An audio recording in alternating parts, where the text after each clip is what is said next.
Zamonaviy odam 10 daqiqalik suhbat ichida o'rtacha 3 marta yolg'on gapirishi to'g'rimikan? Yolg'on inson hayotining barcha sohalariga kirib borganiga qanday munosabat bildirasiz?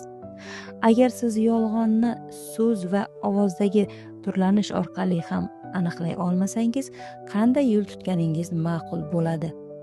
Pol Ekmanning kitobidan shunday savollarga mufassal javob topasiz. Unutmang, yolg'onni yashirish juda qiyin. Universal hisoblanuvchi makroifodalar va mikro sa'y-harakat bo'lgan imo-ishoralar har doim ijtimoiy holati va qaysi millatga mansubligidan qat'iy nazar yolg'onni fosh qilib qo'yadi.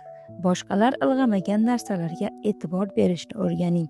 Ushbu kitobni yolg'on yoki aldovni fosh etishdan manfaatdor bo'lgan barchaga, siyosatchilar va ishbilarmonlar, shifokorlar va yuristlar, psixologlar, o'qituvchilar, menejerlar, uy bekalari, kasbiy va shaxsiy hayotda aldamchilik va psixologik firibgarlar qurboniga aylanishni istamagan har bir kishiga va keng ommaga mo'ljallangan kitobni o'qishingizni tavsiya qilaman.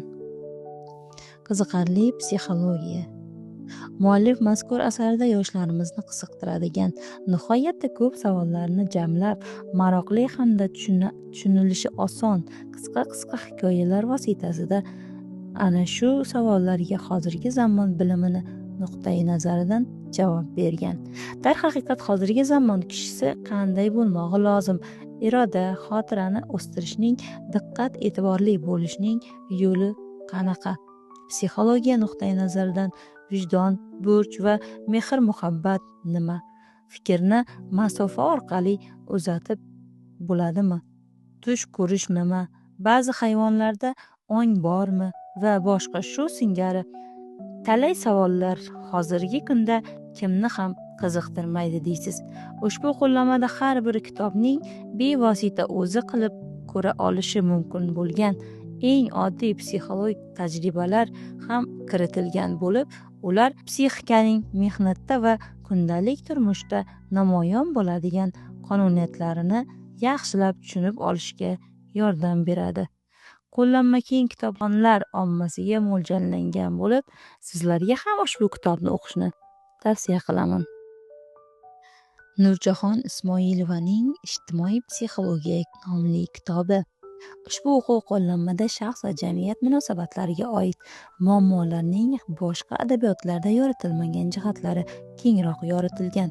Har bir bo'lajak psixologiya va pedagogiya yo'nalishdagi mutaxassislar talabalar uchun bu kabi muammolarga doir bilimlarni chuqur egallash, o'z mutaxassisligini chuqur egallashga xizmat qilibgina qolmay, balki ularning keyingi faoliyatida ham o'ziga xos zaruriyat kasb etadi.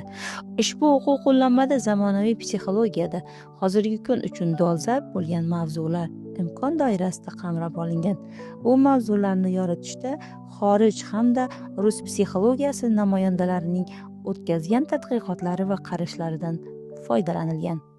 Qo'llanmadan oliy o'quv yurtlari, pedagogika va psixologiya yo'nalishi bo'yicha ta'lim olayotgan talabalar, shuningdek oliy o'quv yurti shu soha bo'yicha faoliyat yuritayotgan o'quvchilar, ilmiy xodimlar va umuman shu sohaga qiziqqan barcha kitobxonlar foydalanishlari mumkin.